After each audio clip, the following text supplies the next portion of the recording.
போலதான் அந்த நாளிலே நேபுகாத்நேசர் அரசர் என்ன செய்தார்னா, அப்பேற்பட்ட கலாச்சாரத்தை கொண்டு ஜனங்களை மாற்றும்படியாக எப்படி அவனோட திட்டத்தை நோக்கத்தையும், இன்னைக்கு 2 விதமான ராஜ்யம், ஒண்ணு கர்த்தருடைய ராஜ்யம், இன்னொன்னு பிசாசின் ராஜ்யம். ஆகினால் இந்த கால வேளையில நம் தானியேல் புத்தகத்துக்கு நம்ம கடந்து சொல்ல போகிறோம். வேதத்துல நீங்க பாத்தீங்கன்னு சொன்னீங்கன்னா 66 புத்தகங்கள் இருக்குது. அந்த 66 புத்தகத்துல பழைய ஏற்பாடு 39, பழைய ஏற்பாடும் 27. தானியேலோட புத்தகத்தை பாத்தீங்கன்னா அது 27வது. 27 அடுத்த வருஷம் கால் எடுத்து வைக்க போறோம். 130 நாள் இருக்கு. 27வது புத்தகம் அது தீர்க்கதரிசி புத்தகம். இந்த தீர்க்கதரிசி புத்தகத்துல 2 விதமான புத்தகங்கள் இருக்கு. பெரிய தீர்க்கதரிசி, சின்ன தீர்க்கதரிசி. இந்த பெரிய தீர்க்கதரிசியில நீங்க பாத்தீங்கன்னு சொன்னா ஏசாயா, ஜெரமியா, எசேக்கியேல், தானியேல். அங்கிட்டு பாத்தீங்கன்னா ஒரு 14 சின்ன தீர்க்கதரிசிகள் இருக்கிறார்கள், ஓசியால இருந்து மலாக்கியா வரைக்கும். ஆனா புதிய ஏற்பாடு நீங்க பாத்தீங்கன்னு சொன்னா ஒரே ஒரு புத்தகம் தான் தீர்க்கதரிசி புத்தகம். அது எது? வெளிப்படுத்தல். இங்க தானியேலோட வாழ்க்கையில நீங்க பாத்தீங்கன்னு சொன்னீங்கன்னா, தானியேல் அவன் ஒரு சிறு பையன். அவன் சிறைசிறப்புல பிடித்து ஜெருசலேத்திலிருந்து பாபிலோனுக்கு கொண்டு போறார்கள். அவன் பாபிலோனில் இருக்கிறான். ஆனா இங்க புதிய ஏற்பாடுல நீங்க பாத்தீங்கன்னு சொன்னீங்கன்னா, அப்போஸ்தலன் யோவான் அவன் 19 தைலில் இருக்கிறாங்க. 2 பேரும் நீங்க பாத்தீங்கன்னு சொன்னீங்கன்னா 2 பேரும் தீர்க்கதரிசிகள். ஆனா அவங்க தீர்க்கதரிசியை உரைக்க மாட்டார்கள். அவங்க 2 பேரும் தீர்க்கதரிசி எழுதினார்கள். அவங்க 2 பேரும் எழுதுறது பாத்தீங்கன்னா ஆண்டவரோட வருகையை குறித்து, கர்த்தருடைய ராஜ்யத்தை குறித்து, கர்த்தருடைய ராஜ்யத்துக்கு எப்படி நம்ம ஆயத்தமா இருக்க வேண்டும், நான் தகுதியா இருக்கிறேன் அவரோட ராஜ்யத்துக்கு போக முடியாக. ஆண்டவரோட இன்னைக்கு பார்த்தோம் சொன்னா வித்தியாசமான ஒரு ஆட்சிகள் வந்து கொண்டிருக்குது. ஆனா முடிவான ஆட்சி தேவனோட ஆட்சியை குறித்து தானியேல் சொல்கிறார். நீங்க போய் தானியேல் 7வது அதிகாரம் வசனம் 27 நீங்க போய் படிக்கலாம். 1000 வருஷ ஆட்சியை குறித்து அவர் இயேசு கிறிஸ்து முன்னுக்கு 530 நாள் முன்னுக்கு, வருஷத்துக்கு முன்னுக்கு அவர் தீர்க்க தரிசனமா சொன்னாரு. இங்க நீங்க பாத்தீங்கன்னு சொன்னா அப்போஸ்தலன் யோவானும் அதே காரியத்தை சொல்கிறார். அப்போஸ்தலர் தீர்க்கதரிசி தானியேலை நீங்க பார்க்கும்போது அந்த புத்தகத்தை எழுதும் போது மிஞ்சி பாத்தீங்கன்னா அவருக்கு 90 வயசு. 90 வயசுல அந்த தானியேல் புத்தகத்தை வெளிப்பாடுகளை புத்தி வித்தியாசமான அரசங்கள் வரப்போது, கடைசியாக ஆண்டவர் இயேசு கிறிஸ்து வரப்போகிறார், அந்த கிறிஸ்து ஆட்சி முன்னுக்கு. அதே போலதான் இங்க பாத்தீங்கன்னு சொன்னீங்கன்னா அப்போஸ்தலன் யோவான் 19 எழுதுறாரு. அவர் எழுதும் போது 90 வயசு தான் 2 பேருக்கும். அவங்க 2 பேரும் என்ன எழுதுறாங்கன்னு சொன்னா ஆண்டவரோட வருகை குறித்து. எதுக்காக? நீங்களும் நானும் படித்துக் கொண்டு அவரோட வருகைக்கு என்ன சூழ்நிலை வந்தாலும், எந்த ராஜ்யம் வந்தாலும் சரி, கர்த்தர் தான் மகா ஆள்கை செய்கிறவர் என்று அந்த 2 புத்தகத்தில் எழுதப்பட்டிருக்கு. தேவனுக்கு ஒரு பலத்த கருத்தை கொடுங்க. ஆமென். ஆனா இன்னைக்கு கேள்வி, யார் உங்களை ஆள்கை செய்கிறார்? நீ சத்தியத்துக்குள்ள நீ நிலைத்திருக்கும் போதுதான் ஆண்டவர் பெருக்கத்தையும் அவர் நோக்கத்தையும் வெளிப்படுத்துவார். சூழ்நிலைகள் மாறலாம், சம்பவத்தை மாறலாம், ஆனா கடவுள வார்த்தை ஒருபோதும் மாறாது. இன்றைக்கு என்னோட கூட எடுத்துக்கொள்ளுங்கள். இன்னைக்கு நம்ம பார்க்க போறது இந்த தானியேல் புத்தகம். இந்த தானியேல் புத்தகம் ஒரு வித்தியாசமான புத்தகம். 12 புத்தகம் தான் இருக்குது, 12 அதிகாரம் தான் இருக்குது. 1ல இருந்து 6 வரைக்கும் நீங்க பாத்தீங்கன்னா அந்த வித்தியாசமான சாம்ராஜ்யத்தை குறித்து தானியேல் எழுதுகிறார். இந்த சாம்ராஜ்யம் வித்தியாசமானது. அடுத்தது 7ல இருந்து 12 வரைக்கும் நீங்க பாத்தீங்கன்னா தீர்க்க தரிசனத்தை குறித்து சொல்லுகிறார், என்ன நடக்க போகுது என்று. ஆனா ஒரு வித்தியாசமான ஒரு புத்தகம் பாத்தீங்கன்னா ஒவ்வொரு அதிகாரத்திலையும் ராஜாவை குறித்து பேசிட்டு தான் அவர் ஆரம்பிக்கிறார். பூமிக்குரிய ராஜாவை குறித்து பேசிட்டு அரசரை போல ராஜா யார் என்று. ஆகையினால் இந்த புத்தகத்தை நீங்க பாத்தீங்கன்னு சொன்னீங்கன்னா இந்த புத்தகத்துல ஜெருசலேமும் பாபிலோன் தான். எப்படி ஆதியாம் 11 அதிகாரத்தை நீங்க பாத்தீங்கன்னா மொழிகள் மாறுது. பாபிலோட கோட்டத்தை கட்டுறார்கள் பாருங்க, அங்க ஆண்டவர் மொழியை மாத்துறாரு. அன்றைக்கு ஆரம்பிச்சது பாபிலோனும் ஜெருசலேமும். இன்ன வரைக்கும் பாபிலோன் சொல்லும் போது மாடர்ன் ஈராக். பாபிலோன் ஈராக்கும் இஸ்ரேலுக்கும் சண்டை ஓய்வு நிற்காது, அது போய்கொண்டே இருக்கும். அன்றைக்கு ஆரம்பித்தது அந்த பாபிலோன்ல இருந்து ஜெருசலேத்துக்கு பாத்தீங்கன்னா ஏறக்குறை பாத்தீங்கன்னா ஒரு 500 550 கிலோமீட்டர்ஸ். அப்ப இன்னைக்கு கதை எப்படிப்பட்ட கதைன்னு சொன்னா, ஆண்டவர் எதிர்பார்க்கிறது நீ சத்தியத்துக்குள்ள நிலைத்திருக்கும் போது பெருக்கத்தை உண்டு பண்ணுவோம். எதுக்குன்னு சொன்னா பெருக்கம்னு சொன்னா அவனோட வருகை. மணவாளன் மணவாட்டிக்கு வரப்போகிறார். நீ எப்படி ஆயத்தமா இருக்கிற? இந்த கதையை முதல் நம்ம படிப்போமாக. 1, 2, 3, 4 படிப்போமாக. எடுத்துக்கொள்ளுங்க. என்னோடு கூட தானியேல் 1ஆவது அதிகாரம். இது எல்லாத்தையும் முடிக்க முடியாது, ஆனா இன்னைக்கு நம்ம 1 ஓடி பார்ப்போம். தானியேல் 1ஆவது அதிகாரம் வசனம் 1 இருந்து 4 வரைக்கும் கவனமாக கேளுங்க. நன்றி. தானியேல் 1:1 வசனம். யூதாவின் ராஜாவாகிய யோயாக்கீம் அரசாண்ட 3ஆம் வருஷத்திலே பாபிலோனின் ராஜாவாகிய நேபுகாத்நேசர் எருசலேமுக்கு வந்து அதை முற்றுகை போட்டான். 2வது வசனம். அப்பொழுது ஆண்டவர் யூதாவின் ராஜாவாகிய யோயாக்கீமையும் தேவனுடைய ஆலயத்தின் பாத்திரங்களில் சிலவற்றையும் அவன் கையில் ஒப்புக்கொடுத்தார். அவன் அந்த பாத்திரங்களை சினேயார் தேசத்திலுள்ள தன் தேவனுடைய கோவிலுக்கு கொண்டு போய் அவைகளை தன் தேவனுடைய பண்டசாலைகள் வைத்தான். அப்பொழுது இஸ்ரவேல் புத்திரருக்குள்ளே ராஜகுலத்தார்களிலும் துறைமைகளிலும் யாதொரு மாசும் இல்லாதவர்களும் அழகானவர்களும் சகல ஞானத்திலும் தேறினவர்களும் அறிவில் சிறந்தவர்களும் கல்வியில் நிபுணரும் ராஜாவின் அரமனையில் சேவிக்க திறமையுள்ளவர்களுமாகிய சில வாலிபரை கொண்டு வரவும் அவர்களுக்கு கல்தேயரின் எழுத்தையும் பாஷையையும் கற்றுக் கொடுக்கவும் ராஜா தன் பிரார்த்தனைகளின் தலைவனாகிய அஸ்பேனாக்குக்கு கற்பித்தான். கர்த்தர் உங்களை ஆசீர்வதிப்பாராக. இந்த வசனத்தை நம்ம படிக்கும் போது இந்த அதிகாரத்துல சொல்லப்பட்டதுல பாத்தீங்கன்னா இந்த ராஜா யோகிம் மற்றும் பாத்தீங்கன்னா இந்த முழு அதிகாரத்துல அவரோட தானியேலோட நண்பர்கள் 4 பேரை பத்தி தான் இங்க சொல்லப்பட்டிருக்கு. கோடிக்கணக்கான ஜனங்கள் குடிப்பட்டு 70 வருஷம் பாபிலோன் ஆட்சிக்குள்ள இருக்கும் போது இந்த காலவேளையில் உங்களிடத்துல சொல்லுகிறேன். என்ன சொல்லுவேன்னா, தானியேலை கொடுத்துடல, தானியேல் எப்படிப்பட்டவர், அவரை கொண்டு கர்த்தர் வெளிப்பாடை கொடுத்து இன்னைக்கு உங்களையும் என்னையும் இந்த முழு உலகத்தில் இருக்கிற கிறிஸ்தவர்களும் அவருடைய வருகைக்கு ஆயத்தப்படும்படியாக எழுதப்பட்ட இந்த வசனம். தானியேலுக்கு அவருக்கு வயது இருந்தா அநேக புலவர்கள் சொல்றார்கள் 14 இருந்து 16 வயசு தான். வாலிபர்களே கவனமா கேளுங்க. 14 இருந்து 16 வயசுக்கு தான் தானியேல் குடிப்பட்டு கொண்டு வரார்கள். தானியேலோட அம்மா அப்பா யாருன்னு நாங்க சொல்லவில்லை, ஆனா அந்த ராஜாவோட அம்மா அப்பா யாருன்னு என்று நீங்க ஜெரமியா புத்தகத்தை நீங்க படிக்கலாம் குடிப்பெடுக்கும் போது. இந்த தானியேலோட வாழ்க்கையை நீங்க பாத்தீங்கன்னு சொன்னா, அவரை போல ஒரு வைராக்கியம் உள்ளவர், தேவ பக்தி உள்ள வைராக்கியம் யாருமே இல்லை. பழைய ஏற்பாடுல நீங்க பாத்தீங்கன்னா 3 பேரை நீங்க பார்க்கலாம். 1வது ஈனோக், தேவனோடு கூட நடந்தார், கர்த்தர் எடுக்கப்பட்டார். 2வது பாத்தீங்கன்னா யோசேப் பாத்தீங்கன்னா அவரோட வாழ்க்கையிலும் குறை இல்லை, கர்த்தருக்காக நின்று கர்த்தர் உயர்த்தினார். அடுத்த மகள் நீங்க நபர் பாத்தீங்கன்னு சொன்னா தானியேல். இந்த தானியேலோட வாழ்க்கையில் நீங்க பாத்தீங்கன்னா சிறு வயதுல, இன்னைக்கு இந்த மாதிரி சிறு வயதுல நம்ம பார்க்கவே முடியாது. என்னதான் அவங்க அம்மா அவங்க அப்பா பேர் உண்மை சொல்லல, அப்படி வளர்த்திருப்பாங்க இந்த தானியேலை.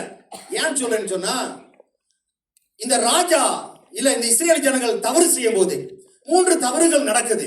அந்த காரணத்தில் தான் ஆண்டவர் என்ன செஞ்சாரா? முதல் வசனத்தை படிங்க கவனமாக. ஆண்டவர் ராஜாக்கு ஒப்பு கொடுக்கிறாரு இந்த தேசத்தை.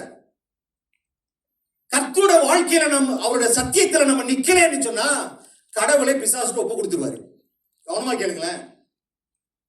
கடவுளுக்கு ஒரு நோக்கம் உண்டு, ஒரு திட்டம் உண்டு ஒவ்வொருத்தருக்கும். கடவுள் எதிர்பார்க்கிறது நமக்கு இந்த சத்திய வார்த்தையை கொடுத்திருக்கிறார். இந்த சத்திய வார்த்தை நீ படிக்கும் போது உன் வாழ்க்கையில நீ என்ன செய்ய வேண்டும், எப்படி தீர்மானம் எடுக்க வேண்டும், சகலத்தையும் கர்த்தருக்கு கொடுத்திருக்கிறார்.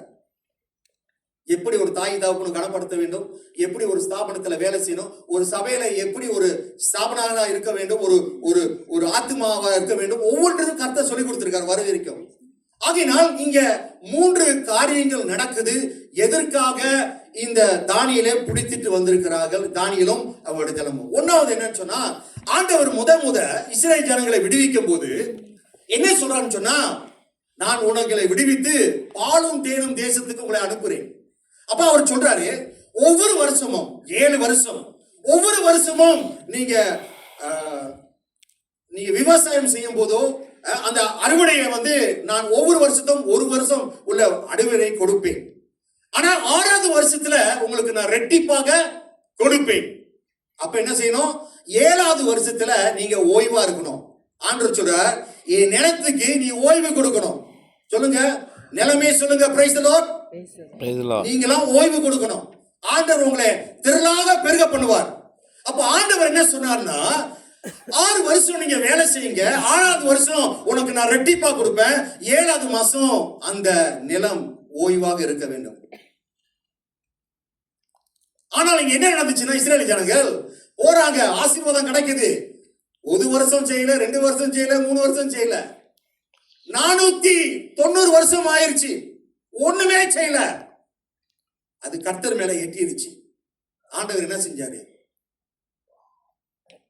490 வருஷம் 490 வருஷம் 490 வருஷம் பாத்தீங்கன்னா அது 7ல, அது தமிழ்ல சொல்ல தெரியல, பாகி வகுத்தல். அந்த வகுத்தல் பண்ணிக்கு சொன்னா கணக்கா 70 வருஷம். ஆண்டவர் சொன்னாரு, நீ என்னோட பேச்சை நீ கேட்கலன்னு சொன்னா நான் ஒப்பு கொடுத்துருவேன். கணக்கா 490 வருஷத்துல நேபுக்கத்நேச்சார் படையெடுத்து வந்து இவங்களை பிடிச்சிட்டு போறாங்க. 2வது அவங்களுக்கு கொடுத்த நடந்த ஒரு ஆண்டவர் கொடுத்த நியாய தீர்ப்பானது என்னன்னு சொன்னா, எசேக்கியா காலத்துல, எசேக்கியா ராஜா வாழ்க்கையில நீங்க பாத்தீங்கன்னா ஏசாயா 38வது அதிகாரத்தை நீங்க பார்க்கலாம். ஆண்டவர் வந்து தீர்க்கதரிசி ஐசையா கொண்டு சொல்லுகிறாரு, நேரம் வந்து விட்டது, உன் பொறுப்புகளை பறிப்படுத்தி எல்லாம் சரியாக ஆண்டவர் செய்ய போறாரு. அடுத்து நீங்க பாத்தீங்கன்னா எசேக்கியா ராஜா குமுறாரு, கதறாரு, அழுகிறாரு, ஆண்டவரே எனக்கு நீ உதவி செய்யும் என்று. கர்த்தர் பார்த்தாரு, 15 வருஷத்தை கூட்டி கொடுத்தாரு. ஆனா என்ன நடந்தது? அந்த 15 வருஷத்திலையும் கர்த்தர் நாமத்தை மகிமைப்படுத்தவே இல்லை. இன்னைக்கு பாருங்களேன், கடவுள் உங்க வாழ்க்கையில எத்தனையோ அற்புதங்களை செஞ்சிருப்பாங்க. எத்தனை பேர்கிட்ட நீங்க கடவுள் செஞ்ச நன்மைகளை நீங்க சொல்றீங்க? வேற ஒண்ணும் இல்ல, என் பிள்ளை படிச்சிருச்சு, நான் காடி வாங்கிட்டேன், எனக்கு 2 வீடு இருக்கு, எனக்கு பேங்க்ல அக்கவுண்ட் இருக்கு, அதை பத்தி தான் சொல்லுவாங்க. கர்த்தர் உங்க வாழ்க்கையில செய்த நன்மைகளை குறித்து எத்தனை பேர் சொல்றீங்க? சொல்லி இந்த இடமே நிறைஞ்சிரும். அதனால இந்த எசேக்கியா ராஜா ஒரு நன்றி கட்ட ராஜா. அந்த அவனுக்கு 15 வருஷம் ஆண்டவர் கொடுத்தான்னு சொன்னே. இப்ப பாபிலோனோட அரசர்கள் வராங்க, வெகுமதி எடுத்துட்டு வராங்க, வந்து கொடுக்குறாங்க எசேக்கியா ராஜாக்கு. எசேக்கியா ராஜாக்கு அப்படியே வந்துருச்சு பாருங்க. ஐயோ எல்லாம் கொண்டு வராங்கன்னு. அவர் என்ன செஞ்சாரு? சும்மா இருக்க கூடாது, போய் அவர்கிட்ட இருக்கிற ஆசி இதெல்லாம் திறந்து கொடுக்கிறாரு. ஆண்டவர் கொடுத்ததெல்லாம் இதோ இங்க பாருங்க, என்னைய பாருங்க, அவங்கள பாருங்க. அன்பான சகோதர சகோதரி, எதை செய்யணும், எப்படி செய்யணும்னு கடவுளுக்கு தெரியும். அவன் செஞ்சதுனால கடவுள் பார்த்து கொண்டிருந்தாரு. அந்த 15 வருஷத்திலும் என்னை பத்தி நீ மகிமைப்படுத்துறாயா? அந்த பாடல்களை படித்தோம். மகிமை வர பண்ணுமே ராஜா. அவர் வர இல்லையோ, உங்க வாயில தேவனை மகிமைப்படுத்துறீங்களா? நமக்காக மரித்து, நமக்காக உயிர் தந்து, நமக்காக மீண்டும் வரப்போகிறார். அவர் இன்னும் பொறுமையோடு காத்து கொண்டிருக்கிறார். இந்த பிரஜாயா இடம் நிரம்புமாக இந்த உங்களை கொண்டு இந்த வீர சபை எதற்காக 42 வருஷமா வைத்திருக்கிறார். ஒரு காரியத்தை கடவுள் இந்த தேசத்துல செய்வார் என்று அவன் செய்யவே இல்லை. கடவுள் பார்த்தாரு, வந்து சொன்னாரு, பாரு இதெல்லாம் காணா போகுது. அதுதான் தானியேல் காலத்துல எல்லாத்தையும் எடுத்து போயிட்டாங்க. எடுத்து போய் அவன் கொண்டு போய் பார்க்கிறாங்க. இன்னைக்கு கடவுளோட ஆசீர்வாதத்தை நீங்க பயன்படுத்துறீங்கன்னா உங்க ஆசீர்வாதம் உலகத்துக்கு தான் போய்விடும். அடுத்த ஒரு நியாய தீர்ப்பு. இந்த ராஜா 1வது வசனத்தை படிப்போமாக. தானியேல் 1:1. இந்த ராஜா யூதாவின் ராஜாவாகிய யோயாக்கிம் அரசாண்ட 3ஆம் வருஷத்திலே பாபிலோனின் ராஜாவாகிய நேபுகாத்நேசர் எருசலேமுக்கு வந்து அதை முத்திரை போட்டார். அப்புறம் ஆண்டவர் ஒப்பு கொடுத்துட்டார். இந்த ராஜா என்ன செய்யறான்னு சொன்னா, வீட்டுல போய் படிங்க. ஜெரமியா 36 வசனம் 22 36 வரைக்கும். இந்த ஜெரமியாவோட எழுதப்பட்ட அந்த தேவ வசனங்கள் அவன் கையில கொடுக்கும் போது அவர் ரொம்ப சந்தோஷமா அந்த ராஜா இருக்கிறாரு. ஆண்டவர்கிட்ட கொடுக்கப்பட்ட அந்த வசனத்தை, எப்படி உங்களுக்கும் எனக்கும் கொடுக்கப்பட்ட பைபிள், இன்னைக்கு எத்தனை பைபிள் வச்சிருக்க பாருங்களேன். ஆனா அவன் என்ன செஞ்சான்? கிழிச்சு போட்டு நெருப்புல போட்டு விட்டான். ஆண்டோட கோவம் அக்கினி வந்தது. அந்த வருஷத்திலே அந்த தேசத்தை வந்து பிடிச்சிருக்கலாம். படையெடுத்து வந்து நேபுகாத்நேசர் ராஜா பாத்தீங்கன்னா அவங்க அப்பா இறந்துட்டாரு. திருப்பி போறாரு, 1 வருஷம் பிடிபட்டான் அந்த முழு தேசத்தை. படிக்க என்னோடு கூட நீதிமொழி நீதிமொழி 13:13. தேவ வசனம் எப்படிப்பட்டது? நீதிமொழி 13:13. நீதிமொழி 13:13.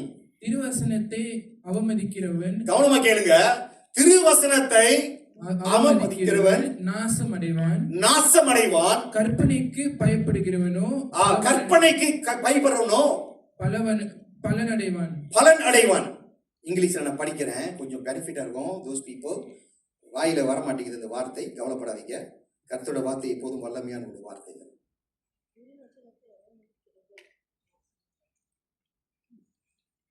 He who despises my word will be destroyed, but he who fears the commandment will be rewarded. கவனமா கேளுங்க. He who despises the word of God. கையில ஏங்கி கொண்டிருக்கிற வசனம் பாருங்களேன். அந்த வசனத்தை ஓகே நீங்க அசெப்ட் பண்றீங்களோ, நீ என்ன சொன்னீங்க தமிழ்ல? அவமதிக்கிறது இல்ல. இருந்தும் சே பரவாயில்ல, 40 நாள் உபவாசம் வந்தா தான் பைபிள் எடுத்துட்டு வருது. அவன் தேவோட வசனத்தை அந்த ராஜா அவமதிக்கவே இல்லை, இருந்து இல்லாம இல்ல. அப்ப இங்க என்ன நடக்குதுன்னு சொன்னா, ஆண்டவர் சொல்றார், கர்த்தரோட வசனத்துக்கு அவரோட கற்பனைக்கு கை கொள்றவங்க, பயப்படுறவங்களுக்கு கர்த்தர் பலனை கொடுப்பார். அப்ப இந்த ராஜா என்ன செஞ்சானா, அவன் அந்த ஜெரமியாவோட வசனம் வருது அங்கிருந்து, இந்த ராஜா அற்பமாக அந்த வசனத்தை வெட்டி அந்த வசனத்தை எரித்து விட்டான். கரோட கோவாக்கினி வருகிறது. இந்த 3 காரியங்கள் நடந்து இப்ப இஸ்ரேல் ஜனங்களை சிறைச்சாலைக்கு பிடிச்சிட்டு போறாங்க 7 வருஷம். பழைய ஏற்பாடுல நம்ம பார்க்கிறோம், எகிப்துல இந்த ஜனங்கள் போகும்போது ஆண்டவர் மோசேயை அனுப்பி விடுவிக்கிறாரு. ஆனா இங்க ஆண்டவர் சொல்றாரு, இல்ல நீங்க ஜெபம் பண்ணுங்க, நீங்க வாசம் பண்ணுங்க, நீங்க ஜெபம் பண்ணுங்க, கர்த்தர் உன்னை விடுவிப்பாருங்க. ஆகையால் இந்த கால வேளையில இந்த 1வது அதிகாரத்தை நம்ம பார்க்க போறோம். முதல் நீங்க பார்க்கும் போது இந்த தானியேல் வயதை பாத்தீங்கன்னா அவன் 14 இருந்து 16 வயசு தான். ஒரு காரியத்தை நான் சொல்ல வருகிறேன்.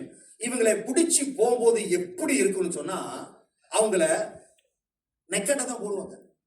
ஏன்னா அந்த எதிரியாளி ஜெயிச்சுட்டான் பாருங்களேன். அப்ப அந்த எதிரியாளி ஜெயிச்சுட்டான்னு சொன்னா, ஜெருசலேத்துல இருந்து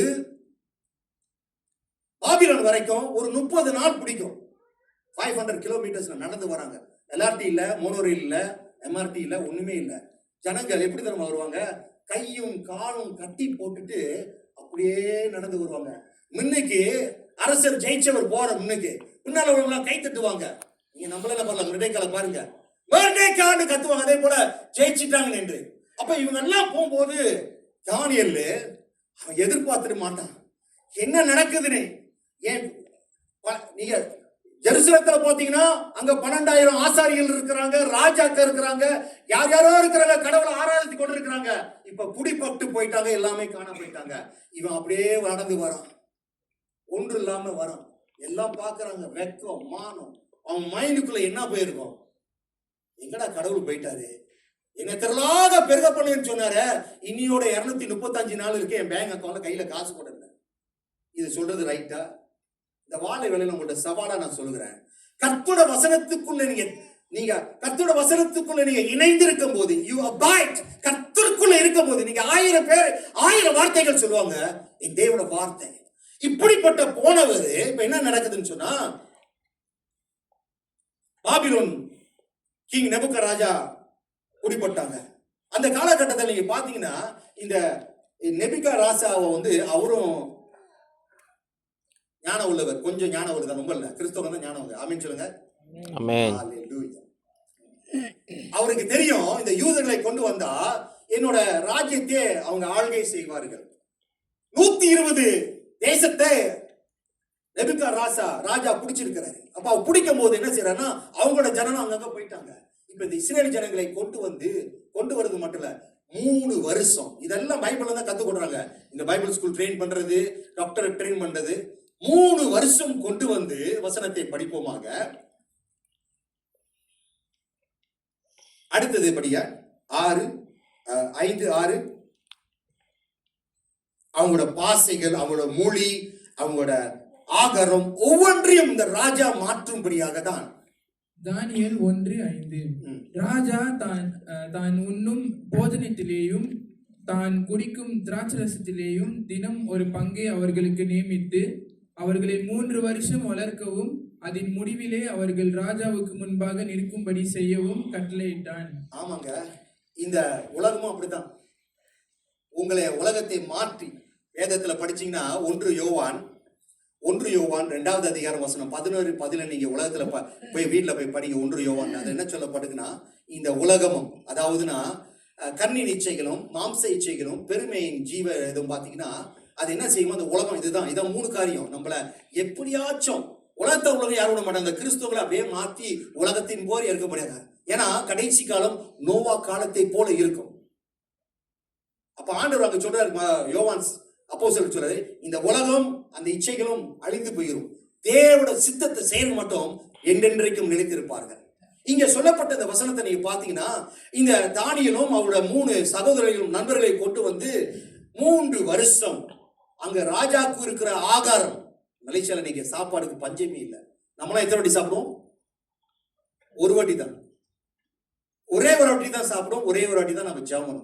காலையில எந்திரிச்சு தூங்குற வரைக்கும். சில இடத்துல டக்குன்னு எந்திரிச்சு பாருங்க, பந்தலாட்டு பாக்குறவங்க டக்குன்னு வாயில போட்டுக்குவோம். காலையில எந்திரிச்சு தூங்குற வரைக்கும் வாயில போயிட்டே இருக்க சாப்பாடு, ஒரு வாட்டி தான் சாப்பிடுவோம். ஆனா வசனம் ஒரு வாட்டி துருத்தா படிச்சுக்கிறோமா இல்லையான்னு தெரியல, உங்களுக்கு தெரியும், எனக்கு தெரியும். இந்த கால வேளையில வசனத்தை கேட்க வந்திருக்கிற நீங்க இங்க எங்க பாத்தீங்கன்னு சொன்னா, இந்த ராஜா நேபுகாத்நேசர் ராஜா இந்த ஜனங்களை கொண்டு வந்து 14 வயசு உள்ள நபரை கொண்டு வந்து அவங்களுடைய சிந்தைகள், அவங்களோட ஆகாரம், அவங்களோட கலாச்சாரம், கடைசி என்ன தெரியுமாச்சு, அவனுக்கு பேரே மாத்திட்டாங்க. நீ பாருங்க, உலகத்துல பேரை சொல்லி கூப்பிடுறதே இல்லை. நானும் சொல்ல மாட்டேன், பயப்படாதீங்க. என்னென்னமோ பேரை சொல்லி கூப்பிடுறாங்க, கர்த்தர் வைத்த பேரை விட்டுட்டு. அப்ப அவனோட நோக்கம் என்னன்னு சொன்னா, அப்படியே எல்லாத்தையும் மாத்தி. ஆனா இந்த தானியோட வாழ்க்கையை நீங்க பாத்தீங்கன்னா, இவனை போல ஒரு வைராக்கியம் ஜனங்கள் இல்லை. கர்த்தருக்காக அங்கேயும் கர்த்தரோட தயவு எடுத்துக்கொள்ளோடு கொடுப்போமா. 1வது அதிகாரத்தை நீங்க பாத்தீங்கன்னா, 1வது அதிகாரம் வசனம் 8க்கு நம்ம போவோம். இந்த 8ல நீங்க பாத்தீங்கன்னு சொன்னா, இந்த தானியேல் அந்த இடமே, அந்த ஜனங்களே சிதறி போய் பயத்துக்குள்ள அந்த நேபுகாத்நேசர் ராஜாக்குள்ள இருக்கும்போது, தானியேல் கர்த்தரோட சத்தியத்துக்குள்ள நிலைத்திருக்கிறார். கலாச்சாரம் வித்தியாசம், கடவுளுக்கு எதிர்ப்பாக இருக்குது. ஆனா இந்த தானியேலும் அவரோட நண்பர்களும் பாத்தீங்கன்னு சொன்னீங்கன்னா, ஜெருசலத்துல இருந்து பாபிலோனுக்கு எடுத்து போனாலும் சரி, சுத்தி பாத்தீங்கன்னா விக்கிர ஆராதனைகள், அநேக காரியங்கள், அவனோட அடையாளத்தையும் சரி, அவனோட மொழியும் சரி, அவனோட படிப்பு சரி, மற்றும் மாற்றும்படியாக. ஆனாலும் கர்த்தர் என்ன செய்யறாருன்னா, தானியேல் ஒரு தீர்மானம் எடுக்கிறாரு. நான் ஒண்ணு சொல்றேன், இன்னைக்கு அநேக பேரு நம்ம தீர்மானம் எடுக்க முடியாத காரணம் என்ன, வசனத்தை பாக்குறது இல்ல. சோதனை வந்தோன்னு சோதனைக்கு ஒப்பு கொடுக்கிறது. யாரு கடவுளுக்குள்ள தேவ சத்தியத்துல தீர்மானம் இருக்குன்னு சொன்னா ஒத்த வேஷம் போடுவாங்க. அதுக்கு போவாங்க சீக்கிரமாக. ரோமர் 12:2 கையாக வச்சுக்கோ. தானியேல் பவுல் என்ன சொல்கிறார்,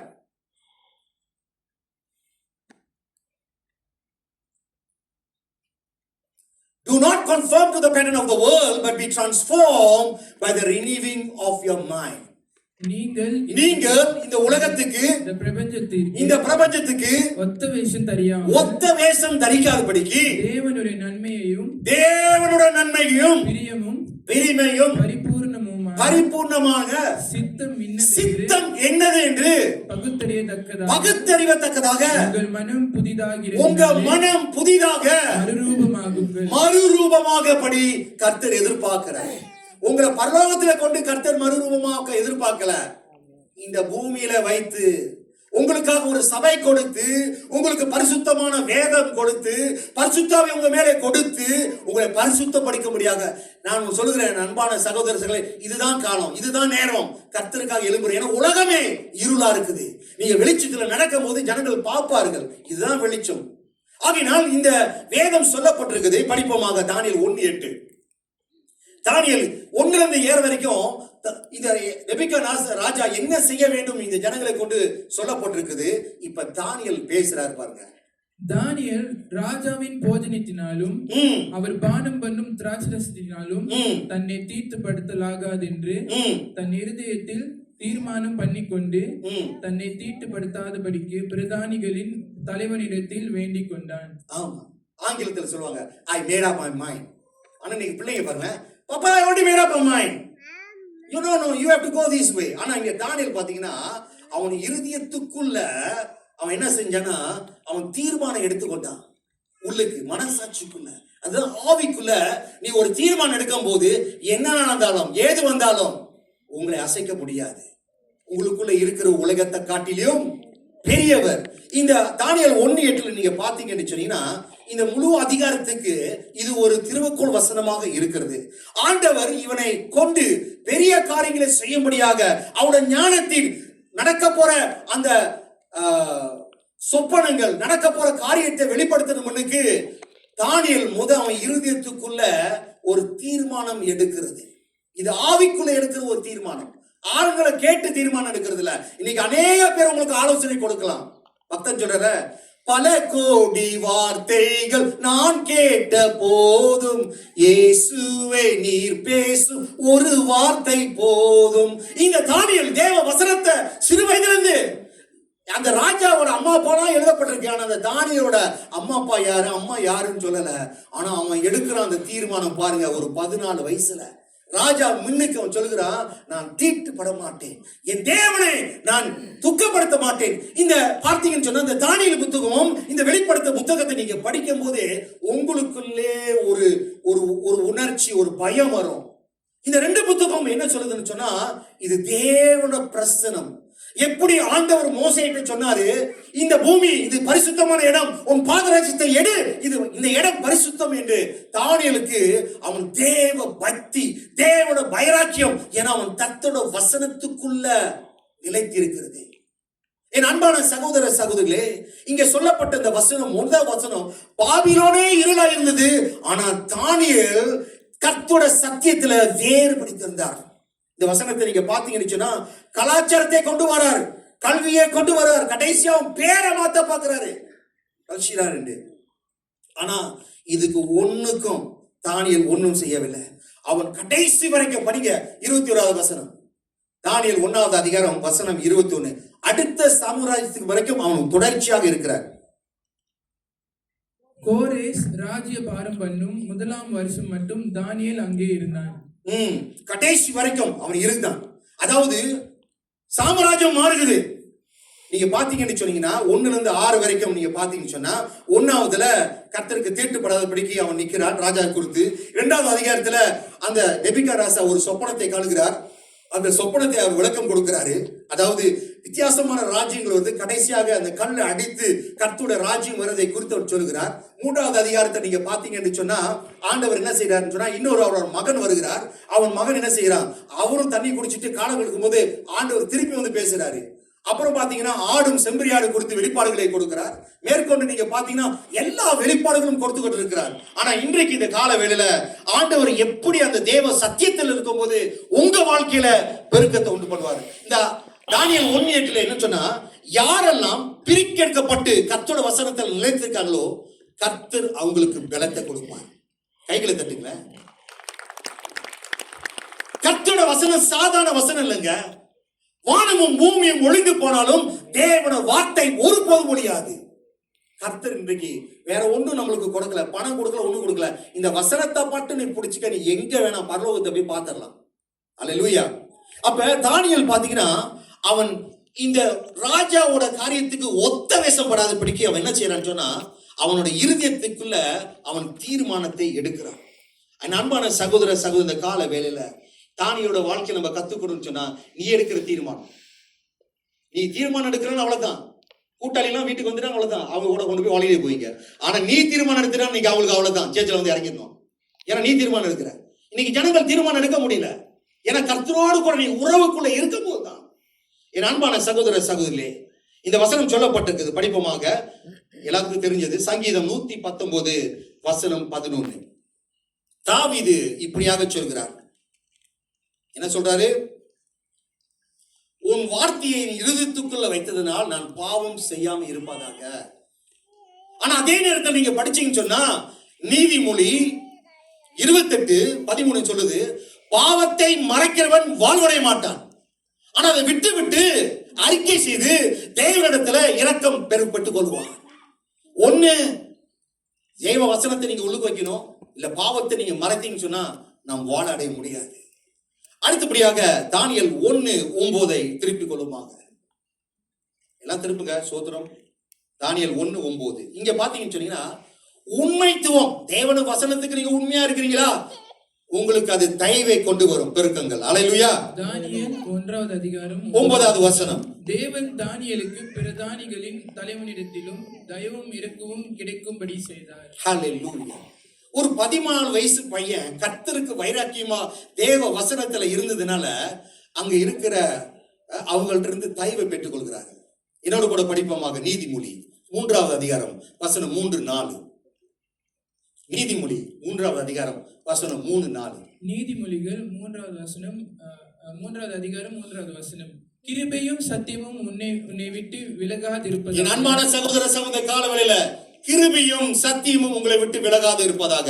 நீ அவைகளை உன் கழுத்திலே பூண்டு. உங்க கழுத்தில நீங்க கட்டிக்கொள்ளுங்க. பழைய பழைய பழைய படத்துல நீங்க பார்த்திருப்பீங்க. கணவனோட சங்கிலியில மனைவி இருப்பாங்க, மனைவியோட சங்கிலியில கணவர் இருப்பாங்க, அப்படியே ஒட்டு வெட்டி இருப்பாங்க. அப்புறம் அவைகளை உன் இருதயமாகிய பலகையில் எழுதிக்கொள். அந்த உங்க இறுதியான பலகையில நீங்க எழுதி கொள்ளணும். நீங்க என்ன எழுதுறீங்க? உங்க அன்பன் உங்க கூட்டாளி சொல்றதை நீங்க இறுதியில் எழுதி வைக்கிறீங்களா, இல்ல தேவனோட வார்த்தை வாக்குத்தத்தத்தை இன்னும் ஒரு 130 நாள் தான் இருக்குங்க. இந்த வாக்குத்தத்தை போயிட்டு புதிய ஒரு வாக்குத்தத்தம் 2027 வரப்போகுது. எத்தனையோ வாக்குத்தத்தம் கொடுத்துருக்காங்க. நாங்கெல்லாம் பாஸ்டர் வந்து கதவில ஜெபம் பண்ணிட்டு போகணும். ஆனா அது கதவுல இருக்க கூடாதுங்க. அது உங்க சத்தியத்துக்கு இருதயத்துக்குள்ள போகணும். ஒவ்வொரு நாளும் அந்த வசனத்தை நீங்க பார்க்க உங்க வாழ்க்கைக்குள்ள வித்தியாசமா இருக்கும். படிச்சு முடியா.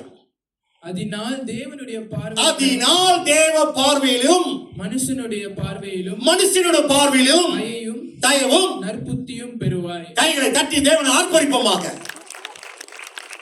தானியேல் அந்த சிறு வயதுல தேவனுக்கு வைராக்கியம் இருக்கும் போது அங்க இருக்கிற ஆபீசர், அங்க இருக்கிற ராஜாக்கள்கிட்ட தயவை பெற்றுக் கொள்கிறார். என் அன்பான சகோதர சகோதரியே, நீங்க சொல்லலாம், இதோ ஆகஸ்ட் வந்துட்டு இன்னைக்கு 23ஆம் தேதி, ஐயோ ஆண்டவரே ஒண்ணுமே நடக்கல பெருக்குன்னு சொல்ல. நீ கர்த்தருக்குள் இல்லை. கர்த்தர் வந்து அவருடைய இறுதி அவர் கண்ணு எப்போதும் வசனத்துக்கு போகும். ஓகேயா? அடுத்தபடியாக நீங்க பாத்தீங்கன்னா இது எப்படி நடக்குன்னு சொன்னா, தானியேல் அவன் இருதயத்துக்குள்ள ஒரு நோக்கம் தீர்மானம் எடுத்துக்கொண்டார். கர்த்தர் செயல்படுகிறார். தயவு அவரை பின்பற்றது. எப்படி இன்னைக்கு ஆகஸ்ட் 23. ஆனா சங்கீதம் 6:23 சொல்லப்பட்டிருக்கு, நன்மையும் கிருபையும் உன்னை பின்தரும். நீங்க நன்மையும் கிருபையும் போட்டு ஓடி இருக்காதீங்க, அது உங்களை பின்பற்றணும். நீ முதலாவது தேவ ராஜ்யத்தையும் நீதியும் தேடும் போது சகலத்தையும் கர்த்தர் உங்களை கூட கொடுப்பார். என் அன்பான சகோதர சகோதரர்களே, இங்க சொல்லப்பட்டிருக்குது, இரக்கமும் சத்தியம் உங்களை கைவிடக்கூடாது. அது கழுத்துல போட்டு விடணும், பலகையில எழுத வேண்டும். தேவனிடத்திலும் மனிதனிடத்திலும் நீ தயவை பெற்றுக் கொள்வார். நீங்க பார்க்காதீங்க, ஐயோ அரசாங்கம் இப்படி போகுது, என் கம்பெனி போகுது, என் குடும்பம் இப்படி போகுது பார்க்காதீங்க. சத்தியத்தை பாருங்க. பக்தர் எழுதுறாரு பாத்தீங்களா, சத்தியம் என் ஜீவநாடி. ஆனா இன்னைக்கு சத்தியம் ஜீவநாடி இல்லைங்க, பேங்க் அக்கௌண்ட் தான். கையில ஒண்ணு இல்லைன்னா அவ்வளவுதான் கிடுகிட்டு ஆயிரும். ஐயோ கோல் வருது. ஆனா அந்த சத்தியம் இருக்கும்போது கடைசி நேரத்தில் கர்த்தர் உங்க வாழ்க்கை அற்புதம் செய்வார். இரண்டாவதுக்கு போவோமாக, தானியேல் 1:15. வீட்டுல போய் படிங்க. யாரெல்லாம் சத்தியத்தில் நிலைத்திருக்காங்களோ அவங்க தேரெடுவார்கள். They will have excellence. Truth always produce excellence. படிப்போமாக.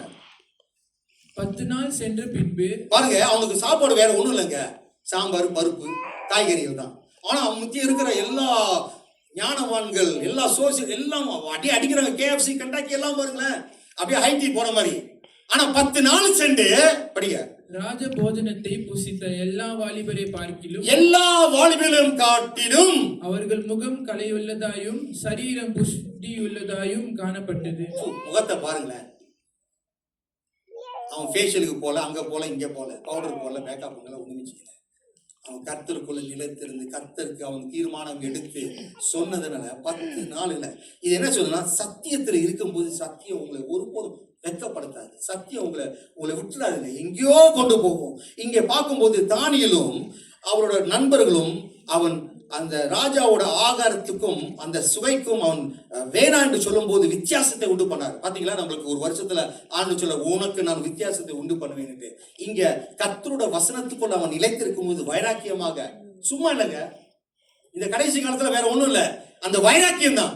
எதுக்கோ வைராக்கியம் பண்ணுவாங்க, கோபத்துக்கு வைராக்கியம், அவங்கள பார்க்க மாட்டீங்க. ஆனா கர்த்தர் சத்தியத்துக்கு, கர்த்தரோட வசனம் என்ன சொல்லுது? 1000 பேர் 1000 சொல்லுவாங்க, என் உயிர் உள்ள தேவன் என்ன சொல்லுகிறார்? இவன் அந்த வசனத்துக்கு நின்றபடினால 15வது அதிகாரத்தில் அது சொல்லப்பட்டிருக்குது. அடுத்தது 17 படியா.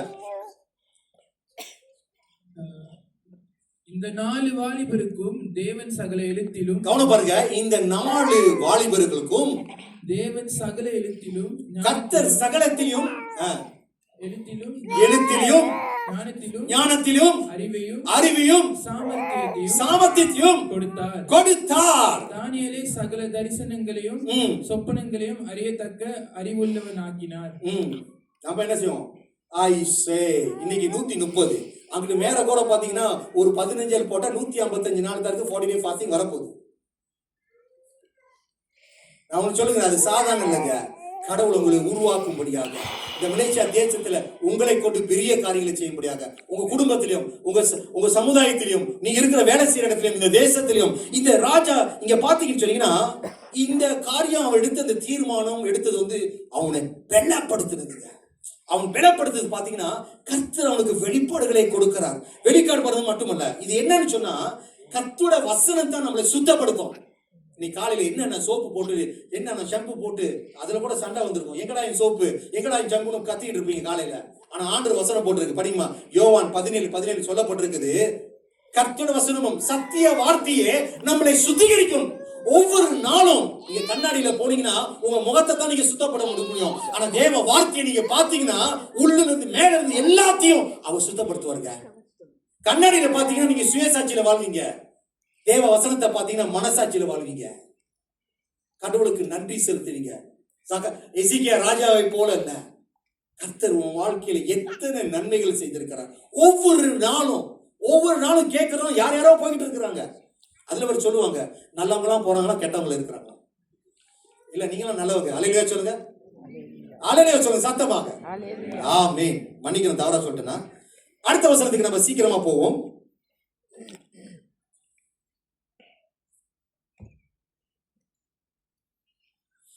இங்க தானியேல் முடிஞ்சு நம்ம யோவான் அதிகாரத்துக்கு போவோம் சீக்கிரமாக. இந்த கர்த்தரோட வசனத்துக்குள் நம்ம நிலைத்திருக்கும் போது நம்ம கனி கொடுப்போம். அந்த கனி பெருக்கத்தை உண்டு பண்ணும். யோவான் 15வது அதிகாரம் வசனம் 4. யோவான் 15:4. என்னில் நிலைத்திருங்கள், நானும் உங்களில் நிலைத்திருப்பேன். என்னில் நிலைத்திருங்கள், நானும் உங்கள் நிலைத்திருப்பேன். கொடியானது திராட்சை செடியில் கொடியானது திராட்சை செடியில நிலைத்திருக்காவிட்டால் அது தானாய் கனி கொடுக்க மாட்டேன். அது தானாய் கனி கொடுக்க முடியாது. நீங்களும் என்னில் நிலைத்திராவிட்டால் கனி கொடுக்க மாட்டீர்கள். ஆமா, என் அன்பான சகோதர சகோதரி, நம்ம எல்லாம் பாத்தீங்கன்னா செடியா தான் இருக்க பார்ப்போம். ஆனா கர்த்தர் மேல கொடியா இருக்க மாட்டோம். கிறிஸ்தவ வாழ்க்கை சுதந்திர வாழ்க்கையில கர்த்தர் மேல சார்ந்து இருக்கிற வாழ்க்கை, விசுவாசத்தின் வாழ்க்கை, தேவன் அன்பில் தெய்வீக அன்புக்குள்ள வாழ்ற வாழ்க்கை. இல்லைன்னா நம்மளும் தரிசேரு போல எனக்கு எல்லாம் தெரியும் இல்லைங்க. தாழ்மைக்குள்ள நடந்து போகும்போது தானியேல் அவன் உலக பாபிலோன்ல இருந்தாலும் தேவனோட பரிசுத்தத்தையும் தேவனோட சத்தியத்தையும் தேவனோட வைராக்கியத்தையும் காத்துக்கொண்டு அடுத்த வசனத்தை படிப்போமாக. 8வது வசனம், யோவான் 15:8. நீங்கள் மிகுந்த கனிகளை கொடுப்பதினால்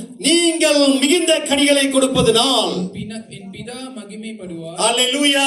என் பிதா மகிமைப்படுவார். எனக்கும் சீஷராய் இருப்பீர்கள். நீங்கள் எனக்கும் சீஷராக இருப்பீர்கள். அல்லேலூயா. யோவான் சொல்கிறாரு, நீங்கள் மிகுந்த கனி கொடுப்பீங்களா? எதுக்காக? பிதாவோட நாமம் மகிமைப்படத்தக்கதாக. இன்னைக்கு நீங்களும் நானும் வாழ்றது வந்து கடவுளோட மகிமைக்காக. அக்கிரமத்திலும் பாவத்திலும் நம்ம வாழ்ந்திருந்த நம்ம கர்த்தர் நம்மளை உயிர்ப்பித்தாருங்க. எதற்காக? அவர் நமக்காக முன்குறித்திருக்கிறார். அவரோட காரியத்தை செயல்படுமாக இன்னும் காத்து கொண்டிருப்பார். யார் எனக்காக என்னோடு கூட இணைந்து கனி கொடுக்கத்தக்கதாக அந்த கனி கொடுக்கிறது மட்டுமல்ல அவருடைய சீஷராக இருக்கும். கடைசியாக படிப்போமாக. யோவான் போறது முன்னுக்கு தானியேலோட 1:20 படிச்சீங்கன்னா 10 நாள் சென்று அங்க இருக்கிற ஜனங்களை காட்டியும் தானியேல் சிறந்ததாக கர்த்தர் சொன்னார். அல்லேலூயா. அதனால் சத்தியோட வார்த்தையில் நீங்க நிலைத்திருக்கும் போது உங்களை சுத்தி இருள் இருந்தாலும் சரி, ஆனா கர்த்தரோட முடிவான வார்த்தை கர்த்தரிடத்திலிருந்து வரும். படிப்போமாக கடைசி வார்த்தை யோவான் 15:5. நானே திராட்சை செடி, நானே அந்த திராட்சை செடி, நீங்கள் கொடிகள். நீங்கள் கொடிகள். ஒருவன் என்னிலும், ஒருவன் என்னிலும், நான் அவனிலும் நான் அவனிலும் நிலைத்திருந்தால் அவன் மிகுந்த கனிகளை கொடுப்பான். என்னை அல்லாமல் உங்களால் ஒன்றும் செய்யக்கூடாது. உங்களுக்கு ஒன்றும் செய்ய முடியாது. அந்த வார்த்தையை நான் விசுவாசிக்கிறேன். தானியேலுக்கு அநேக புரிஞ்சிருக்காரு. ஒரு விஷயம் தேவ பிரசனத்தில் எழுந்து நிற்போமா?